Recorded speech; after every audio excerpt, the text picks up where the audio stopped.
Welcome to the Social Priority Podcast here on Star Panda TV. I am Star Panda, and with me today is a Kalamazoo Socialist Party organizer and current chair and host of 89.1 WIDR Media Ciphers radio show since 2016, a show that highlights local issues up to the national stage from a working class perspective.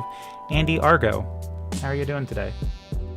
Oh, I'm doing pretty well, all things considered. As I mentioned before, hopped on the call, witnessing the steady collapse of the U.S. empire. I guess that's not blasé. I think we'll get into it when we talk about current events and stuff. But it seems like every day there's just a new bit of totalitarianism coming down from either the Supreme Court or state legislatures. But again, I'm getting a little ahead of myself. But other than that, it's a nice sunny day.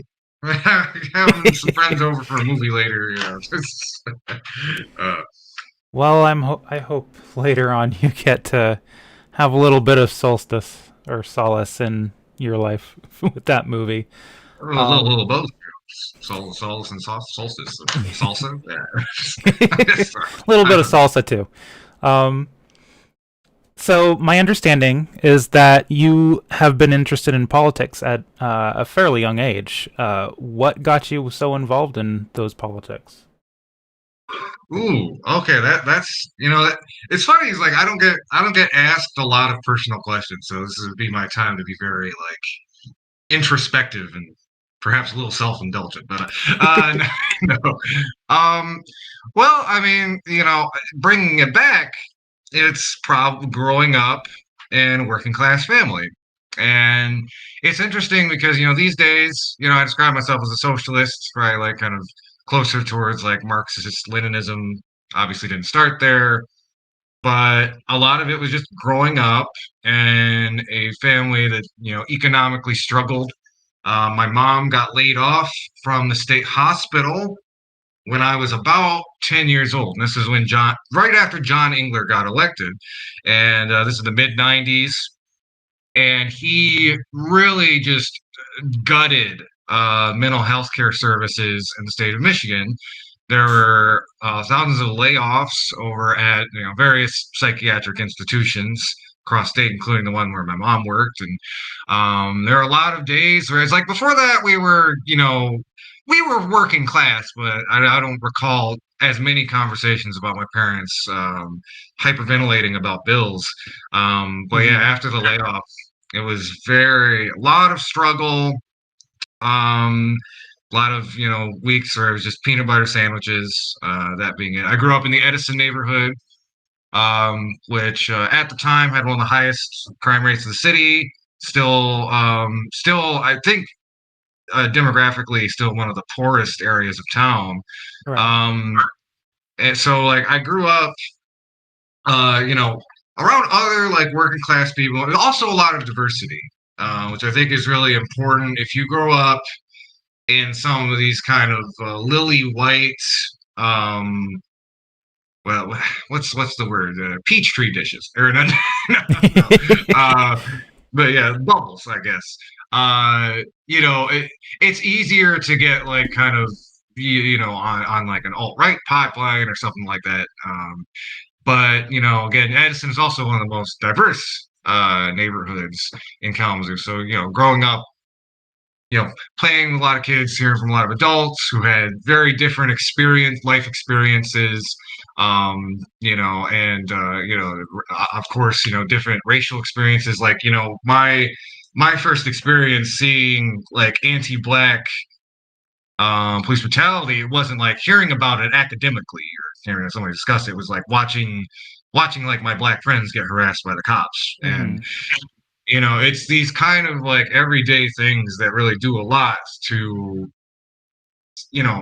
set up a person's worldview. I think a lot of times we take these things for granted, that people only like find out about these things through like books and stuff, and they certainly help. I'm a huge nerd, but I think a lot of that is how I came to be what I am today. And then a few years later, circa like 2010, 2011. I think even before that, I had like kind of that general sense of like, the government's corrupt, but no real ideas or ways to explain it. But in 2011, around the time that Occupy started coming off, I started like a political hip hop band that was active in Kalamazoo for a minute.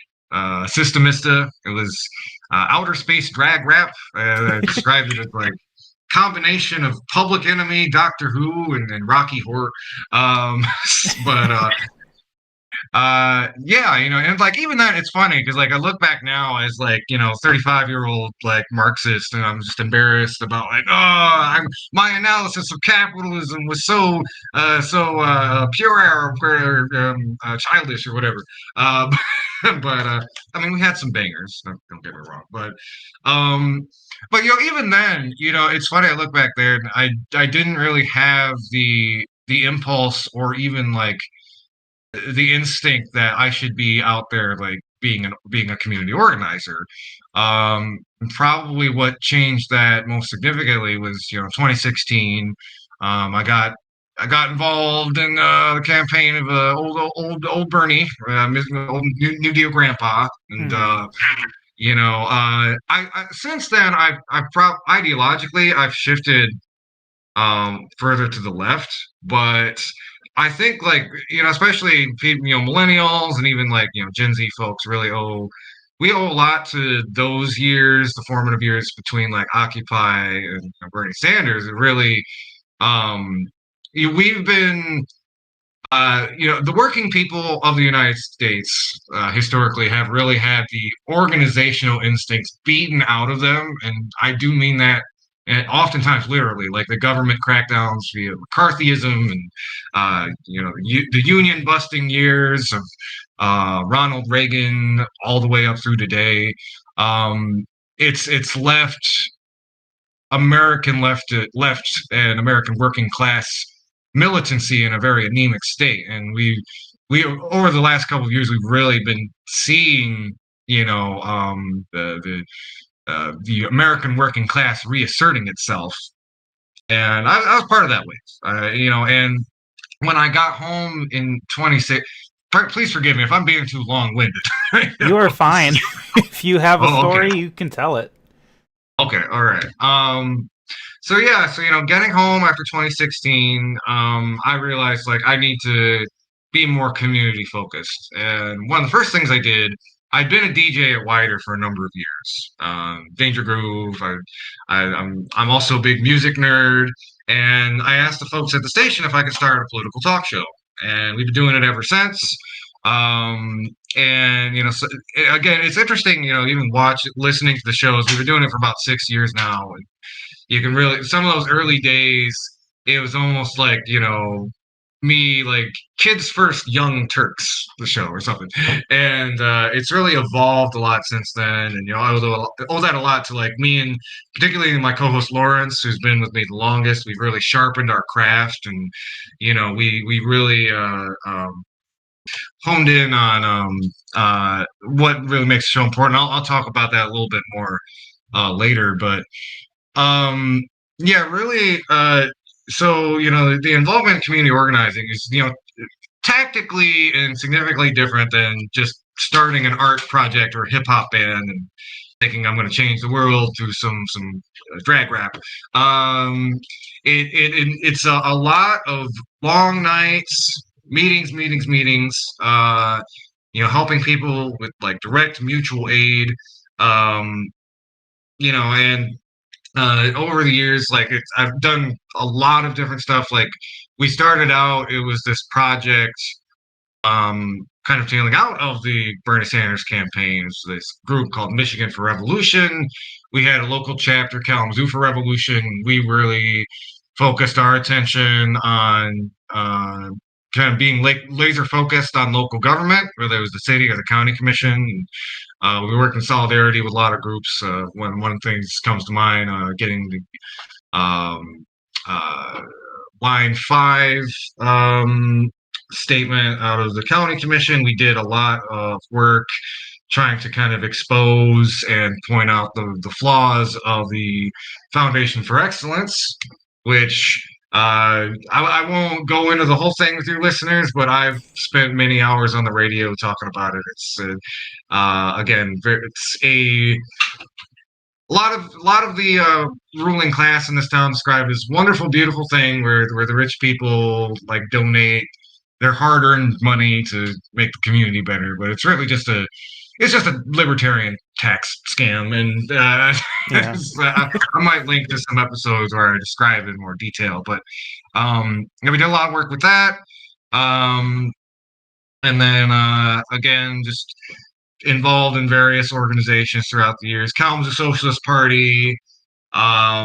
We were active for about 2 or 3 years, I believe. Our biggest project was probably the city commission run in 2019, which I ran as a candidate, but kind of the point behind that was not even necessarily um, just to run for city commission for its own sake. It was really like we looked at it as an organizing drive.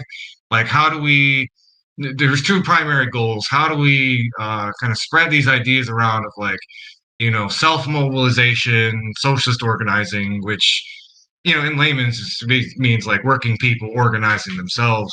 And also doing like some problem mapping, figuring out like what does the community need the most, and where do they have these needs. And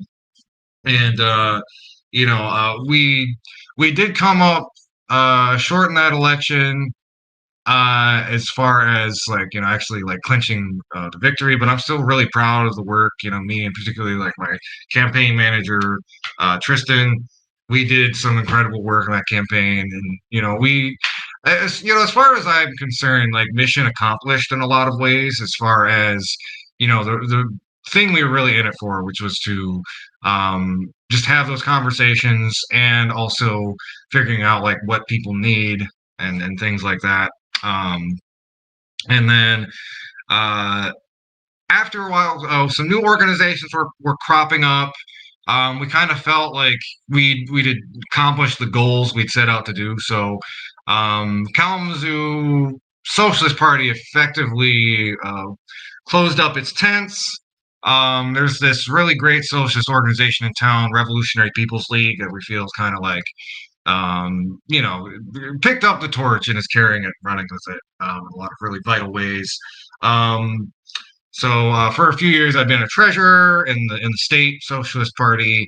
There was an opening for chair, and since then, particularly because of COVID, we've really just been focusing on teach-ins. So like about every other month, we've been holding teaching either about like a historical subject, or like a how-to field guide. Like we've done teach-ins about running as a socialist candidate.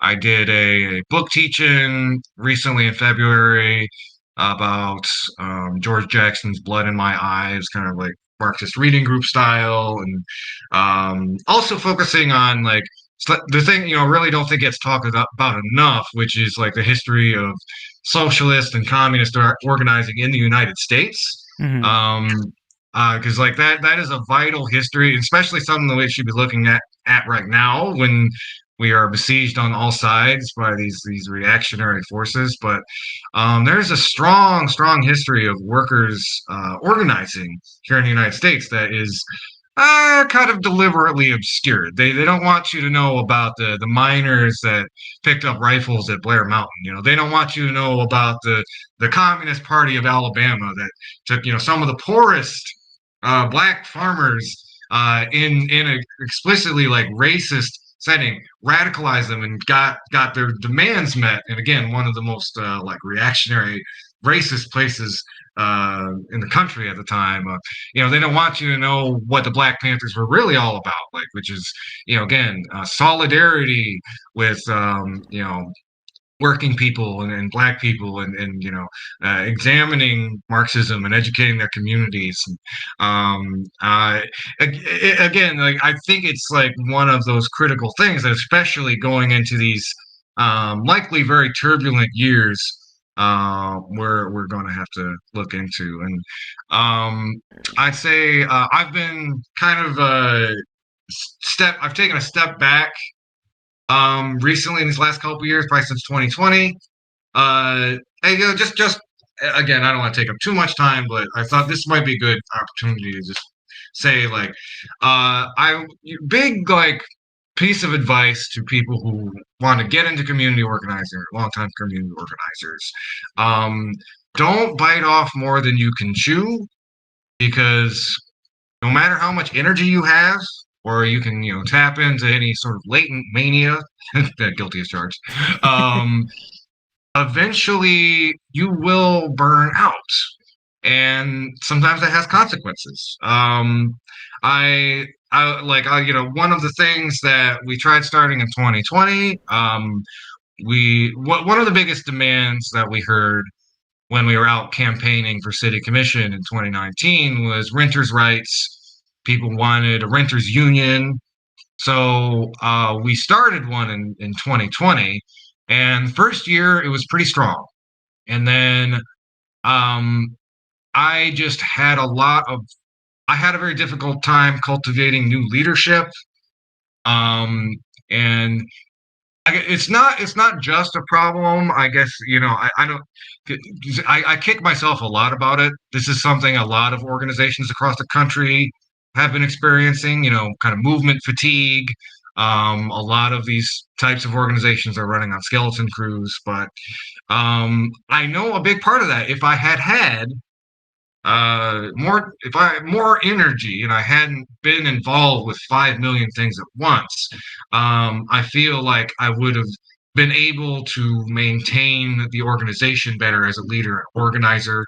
And again, I'm really proud of all the work me and my comrades did. We saved a lot of people from getting thrown on the streets, and taught a lot of people how to stand up to their landlords. But it's not an active organization today. And in my own self-criticism, I really think the biggest part of that is that I stretched myself way too thin. I know a lot of us are doing that in 2020, but again, if you're out there as an organizer, pick like 2, maybe 3 things. Do those, commit yourself to those things, but also give yourself a lot of time for yourself, give yourself time for breaks. I know we're, Armageddon, it's been in effect. Come get a late pass, as Public Enemy once said. But, I know it's kind of a cliche, but you need some time for self-care. That's a real thing. Otherwise, you're gonna burn out, and Definitely. it'll be, yeah. That's it for that little self-reflective spiel, I guess. But Well, with that whole thing, I think you've answered all my questions. um, except for maybe one. I would like to know, besides socialism in general, what is the prevailing important issue for you? Ooh, as far as, man, it's hard to pick. And so, like, the issues as far as, like, political issues that are going on. Yeah. I mean, I guess, like, if we were to, like, climate change is a big one. You can't fight for human rights if there aren't any humans, and that's we're on that trajectory. But at the same time, like, these things are so blatantly interconnected that to tackle any of these issues, be it climate change, racism, colonialism, or stuff, you need a strong strong united front. Like, so I guess, like, a good example for me would be, like, if we're talking about climate change, like, my North Star on that is probably more my experience at Standing Rock than it is necessarily just reading all these IPCC documents about how we're all doomed in 10 years. Which is to say, that lived experience of how to resist these structures, and being in community with, again, like, a lot of diverse, primarily indigenous organizers from around the world. It was a really affecting personal experience for me. And even when I get really down and kind of in the doomer dumps about all the horrible stuff we've got going on, I remember the possibility. Like I was there for about a month, and I remember the possibility I felt there, and um, what I've been trying to do since then is I really feel like, again, it's cheesy, it's a cliche. People do have the power. We can save us. And it took a lot of time for me to think, like, what can I do that would be the most effective or help the most? And for me, it is educating people about some of the history I just described, and talking about like strategies that our elders and our ancestors have used in the past, and talking about thinking through what can work in the future, because you know I feel like you talk to the average person on the street, they are sick of the system that we live under. Most people realize we live in like a sick economic system, a sick society, and talking to them about like the causes of these problems and how people have fought against them before. It's one of the most important things we can be doing, because you look at a lot of these other countries that are dealing with the same issues. They have not had they didn't go through the trauma of McCarthyism. They didn't go through the trauma of just the like anti-socialist, anti-communist purges, at least not to the same extent that the U.S. did. So yeah, a lot I think of them that law is still in place, actually. Yeah. So a lot of them, they have a better starting point to grapple with, a lot of these existential issues that we're under. So yeah, again, a lot of it is just reminding people of our shared history, and and I guess I wouldn't describe that necessarily as an issue, but again, it's the issue that supersedes all issues. We got to educate and organize. Educate, agitate, organize. Those are the three principles, and you do that. That's how we're going to get to the root of all of these various issues that are putting us all in a good degree of existential peril.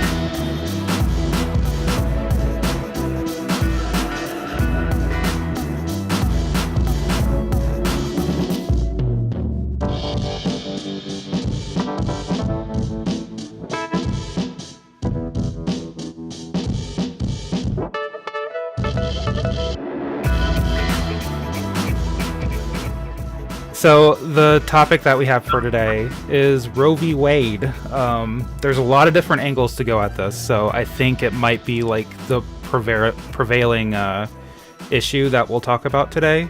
If there's like any others that you want to talk about, like any current events that you really want to get into, we can do that. But I think we're going to spend a majority of the time on Roe v. Wade.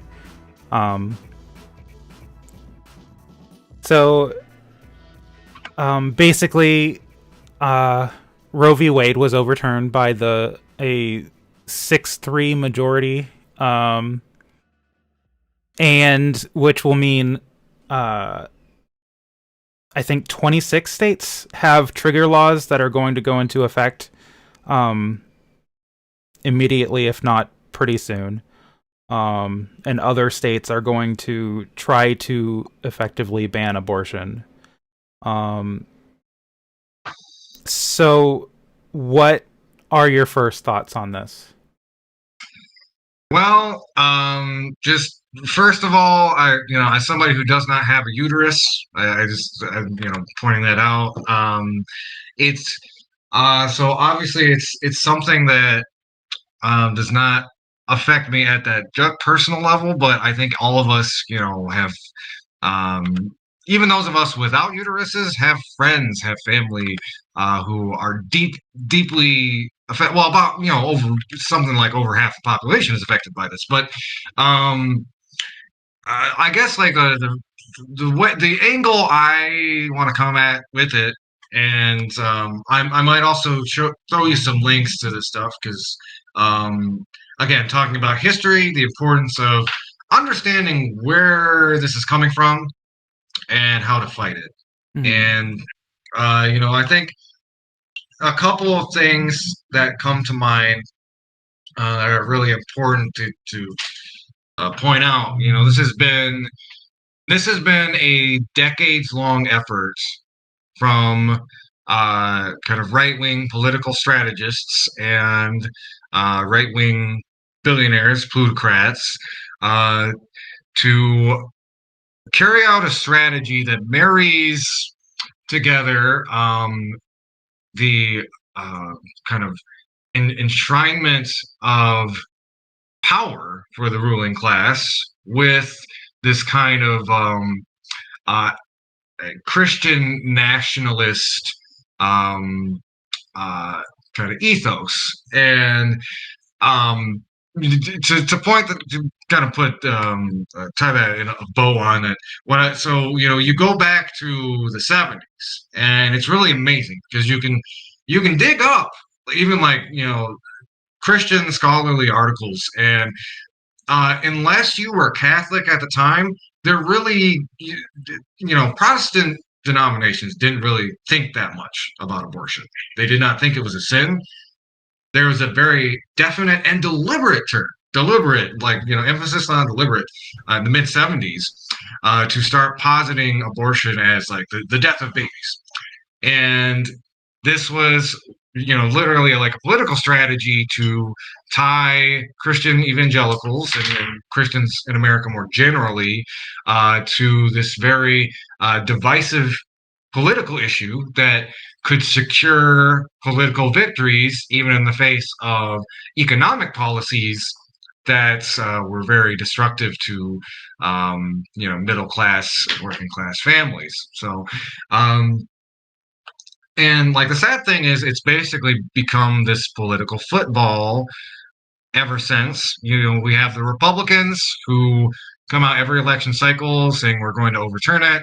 We have the Democrats every election cycle saying we are going to protect it, while never codifying it into law. I need to really point that out. Like a lot of what we do on my radio show, we try to say what the mainstream media is not saying. And one of the things they are definitely not pointing out is the Democratic Party has a lot of culpability in this. They've used it as a fundraising issue. Yeah. And they have had opportunities many, many times over the last several decades to legislate and codify it into law. Thinking back as recently as when Obama had super majorities in Congress and he campaigned on it. And then once he got elected, say it's not actually a legislative priority to me. So this could have been avoided. Definitely, yeah. And they've also played fast and loose and with their standards on this issue. I've seen some people. It's like, oh, only if Hillary Clinton had won 2016. Like, she had an anti-choice running mate. And let's not forget, Joe Biden himself is Catholic, and he historically was anti-choice until like 2019, really, voting for things like the Hyde Amendment. So, one has to question his actual commitment to keeping abortion legal. And then, of course, this very ridiculous situation where the Democrats could literally codify Roe v. Wade into law tomorrow, but there are two corporately captured senators that want to pretend that like the filibuster is some sort of sacred part of the Constitution. So I want to go ahead and call them out, Cinema and Mansion. Yes, yeah. And overall, especially just looking at this from a class dimension, this obviously is something that's primarily going to affect poor and working people. Rich people, whether they're conservative or liberal or whatever, are always going to have access to abortion. They can get on their private jets, go to whatever country where it's still legal, send their mistresses or whatever over there. Speaking But of the Democratic Party, what would you say they should be doing right now as the opposition party? I know that AOC has proposed a few actions we could do that we could do like probably tomorrow, like expanding the court, putting clinics on federal lands, repealing the Hyde Amendment, stuff like that. What would you say they should be doing right now? well, as a Marxist, I must point out, generally, I think the Democratic Party should dissolve itself and hand over its power to a People's Revolutionary Front. But I mean, more realistically, like what they might yeah, yeah. actually be able to. Just get a little aside there, but no, just echo those things that you said. Yeah, yes, expand the court. There is nothing in the Constitution that would prohibit them from putting more justices on the Supreme Court or establishing some sort of parity system. Even like more measures about like getting some term limits on the Supreme Court. Making sure that there is ideological parity. We've seen this on a smaller scale. Things like Kalamazoo or not Michigan's gerrymandering commission, where the people of Michigan voted in this commission that is like equal parts, Democrat, Republican, Independent. So there Mm-hmm. are models for how to do that. I think, yeah.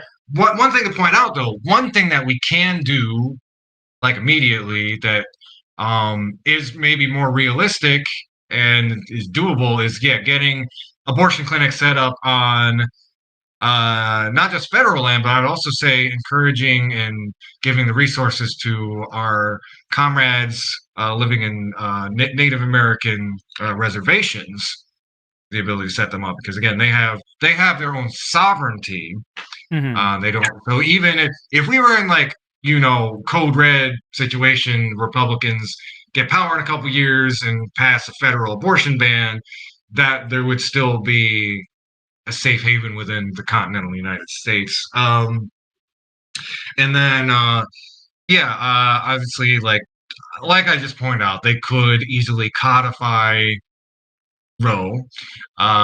If and like that's the thing too is Joe Biden marketed himself as like this guy who can get things done within the system, and you even look historically within history of the United States, like Lyndon Johnson, who again I could we point out a lot of problems with him, but to the extent that he wanted more social welfare programs, he was notorious for bullying senators and members of the House in order to get his way.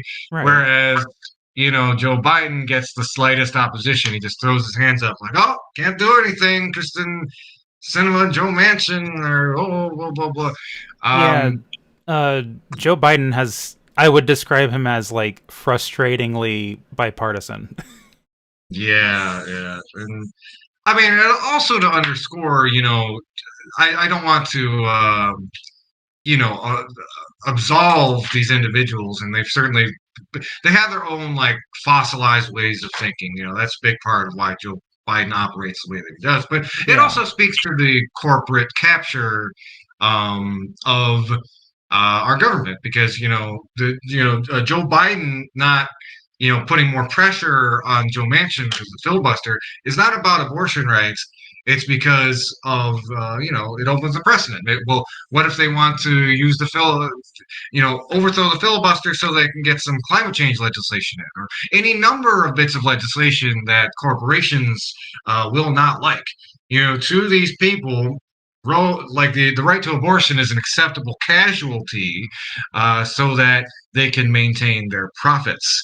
That's something that we always need, because I know a lot of our energy is probably directed right now towards like the zealots out there, who are been out in front of abortion clinics and threatening doctors and stuff for years. But always remember and follow the money. These people See wouldn't have who's gotten this funding decision them. today. Yeah, we wouldn't be where we're at today. Sorry, we wouldn't be where we are at today if these corporations and these billionaires hadn't bankrolled politicians who would guarantee that they could abuse their workers to their heart's extent, and kind of also throwing red meat, whether it's overturning the right to abortion, or playing into people's latent racism or homophobia, which we've seen a lot over the last year. Whether we're talking about critical race theory or this horrible assault on trans youth we've been seeing from various state legislatures. But Yeah, that's been very frustrating, especially for me.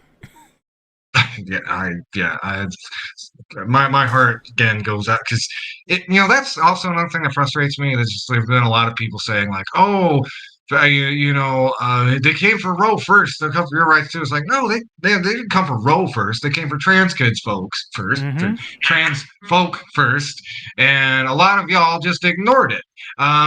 It's just like, and again, as an aside, talking about this on the show stuff, there's been these horrendous pieces of legislation all over the country, basically trying to either force trans kids in the closet or kill them through lack of like medical attention. And there's this podcast I listen to, Movement Memos, and they describe it as a fascist battering ram. All of this propagandizing, gay folks and trans folks as like groomers and all this stuff. And it really is. And, we need to understand that all of these things, whether it's overturning Roe v. Wade, whether it's the assault on our trans comrades, or, it's this racist attack on, trying to teach kids real history in our schools, all of these things are part of a very calculated reactionary agenda, because I think like a lot of them were very scared by all of the activism that happened in 2022. I point to the solidarity around Black Lives Matter with the George Floyd protest. This was kind of like a wake-up call moment for the hard right. Not that they weren't like angry and stupid before, but I think that gave them a real jolt of existential fear. And I think everything we've been seeing in the last couple of years is a direct response to that. Yeah. Yeah. So again, really, just to sum it up, the assault on abortion rights is not necessarily just about abortion, but the fact that there's this kind of devil's marriage between Christian fundamentalism and right-wing billionaires means that we're probably going to be seeing a lot of this in the future. Again, we're one of the things that is next on the chopping block could prohibit the federal government from carrying out EPA regulations. So, oh yeah, that's a big one. Yeah. Yeah, I haven't seen much about it, but I've heard of. I don't remember the court case. Do you know what the exact court case is? Oh, it's EPA versus oh gosh. I'll look that up and get that back to you. Okay, that's fine. Google it. On a similar note, there was the decision specifically from Clarence Thomas telling everybody that they want West to Virginia revisit. versus EPA. Sorry. Say that one more time. West Virginia v. EPA. It's a case related to the Clean Air Act to regulate carbon dioxide emissions. Oh, that's great. Sorry, go ahead. Yeah, they're just putting us all the way back. But Clarence Thomas put out a decision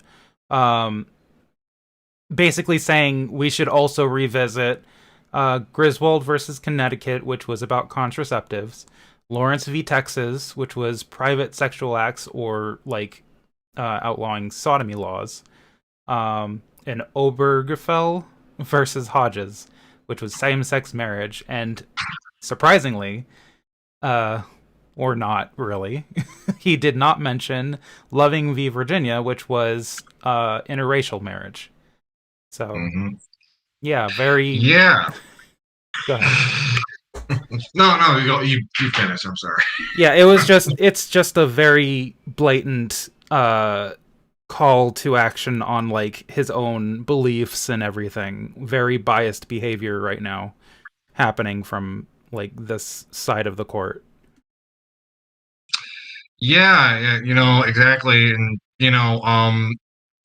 again, now that like, dude, the court is stacked, and by the way, this is like, there's a very particular reason so many of these right wing activists have focused so heavily on court packing. It's so, not just at the Supreme Court level, but you get these decisions that, from these people that, claim to be ideologically neutral, but are passing down these, like, horrendous turn back the clock decisions. But of course, the funny thing is there's no ideological consistency to it, because they feign back to, like, oh, we want to give this decision making power needs to go back to the states. It's also, of course, the same arguments they made around the time of the Civil War. But you look at how they actually act. They're not acting judiciously. They don't have, like, they aren't adhering to that legal standard across all cases, because we just recently saw them strike down the ability of states to legislate their own gun laws. Yeah. And there's a lot of talk that GOP is talking about trying to federally ban abortion, which again would take away states' rights to do X, Y, and Z. And we see this at the legislative level, in the and the state level here in the state of Michigan. Our state legislator has taken away the rights of cities and municipalities to act how they will. Look at emergency financial managers. One of the big reasons the Flint disaster happened. We also, one of the reasons we live under the foundation of excellence in Kalamazoo is because we couldn't do an income tax, a progressive income tax, which again would have taxed the rich. Right. But there was a provision in the state legislature that basically there was like small window for that to happen before the state legislature got that bid. And again, that is the state of Michigan government, run primarily by the GOP, telling cities what they can and cannot do. So this whole feign to states' rights or the municipalities' rights it's like a little tool they use when it's convenient, and they completely ignore it when it doesn't adhere to what they want ideologically. Also, I think this needs to be examined from, uh, they won't stop at Roe.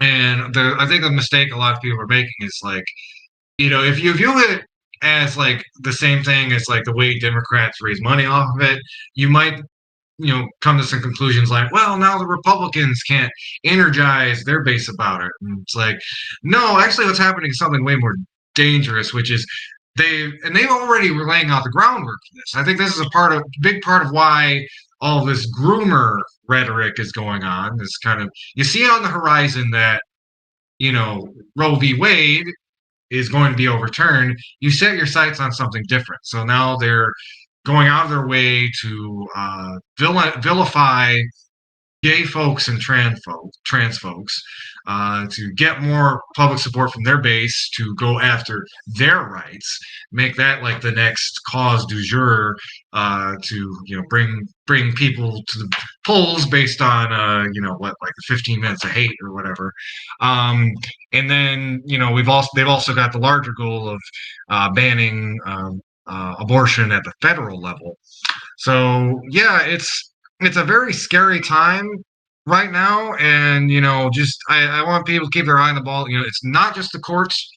This is again a concerted effort by the capitalists who run our system to turn us into this sort of capitalist theocracy. And also, like, let's not forget the complicity of the liberal class in letting this happen too. And we've seen recently, ostensibly quote unquote liberal billionaires. Once Now that the labor movement and working people are starting to reassert themselves in really visible ways, I'm thinking of like the unionization of Starbucks and whatnot. We have figures like Howard Schultz or Elon Musk, who are running to the right at the speed of light. Yeah, I've noticed Um, that. and I think it really gives a lot of credence to this old Marxist concept or analysis that capitalism in decay or late stage capitalism will pivot towards fascism in order to preserve itself. Again, that's a big part of what you saw. The conditions of the rise of Nazi Germany. They were devastated after the First World War. There was a lot of apathy and depression, both economically and socially.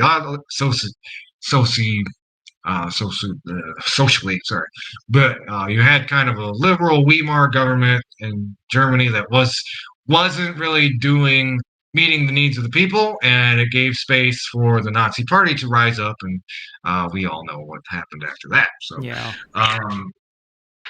also though, I don't want to be too alarmist with that because a lot of I know you hear a lot of people saying it's like we're on the same path of Nazi Germany. It's like, well, keep in mind, Nazi Germany stole our homework. Yeah. Yeah.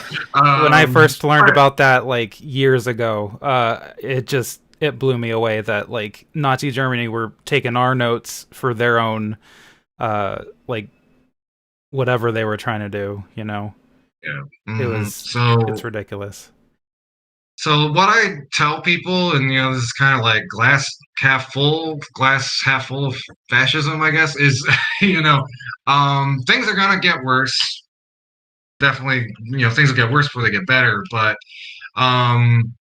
that's why I lean into history so much, because a lot of what we are about to experience in the next decade, or a decade or two, are things that our ancestors would be unfortunately but intimately familiar with. And there is a long history of colonialism and racism in the United States, I think we have a unique advantage in that we also have a long history of resistance to it. Just something that we all need to tap into as this theocratic government just keeps trying to gobble up more and more of our rights. Yeah. So before we get too doomer about it, what do you think there is that we can do locally and nationally? Like as citizens, Oh yeah. Right now this is like a triage moment, and what we need to do is really lean into mutual aid organizations that have already been doing this kind of work, and support them. Maybe. And I don't want to tell people not to donate to Planned Parenthood, but they already get a lot of grant money. So I usually point people towards the National Network for Abortion Funds, which helps facilitate more on the ground, practical things to help people get access to abortion who might not otherwise have it. I think right now the Reproductive Rights for All Amendment is being circulated. A petition for it is being circulated here in the state of Michigan. And what that will do, for those who don't know, although I think a lot of Michiganders probably are aware of this already, but just, there is a 1931 law on the books that was going to act as a trigger law when Roe got overturned to make abortion illegal in the state of Michigan. But there was a legal stay on it. The governor and the courts worked out. But that is just a temporary solution. So in order to create a permanent solution, they need over like 407,000 signatures, something like that, on their petition in order to put it on the ballot this November. And that will basically mean Michigan residents will be able to vote in November whether to keep abortion legal in Michigan.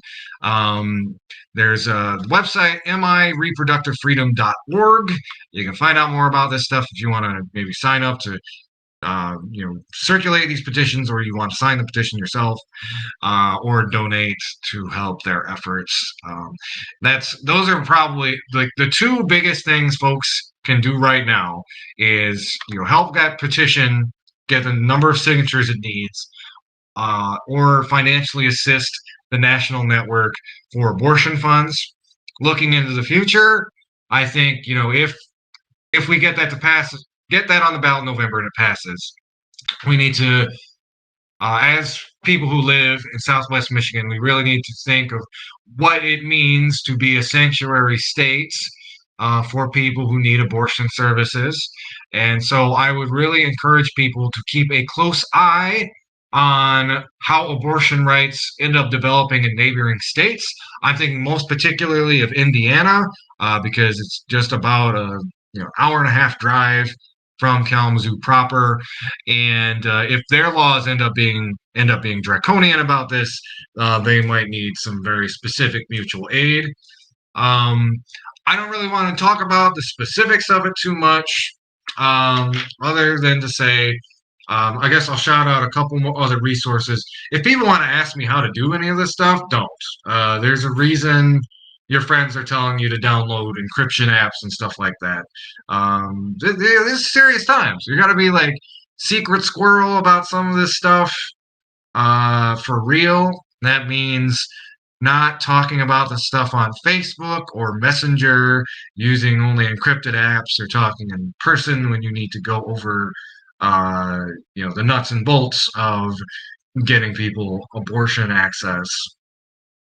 So that would really just be the big thing I'd recommend now. And some other resources. Excuse me. Shareabortionpill.info. It's information about abortion pills, where to get information about them, where to get legal help. IneedAnA.com. It'll point people to abortion options in their states.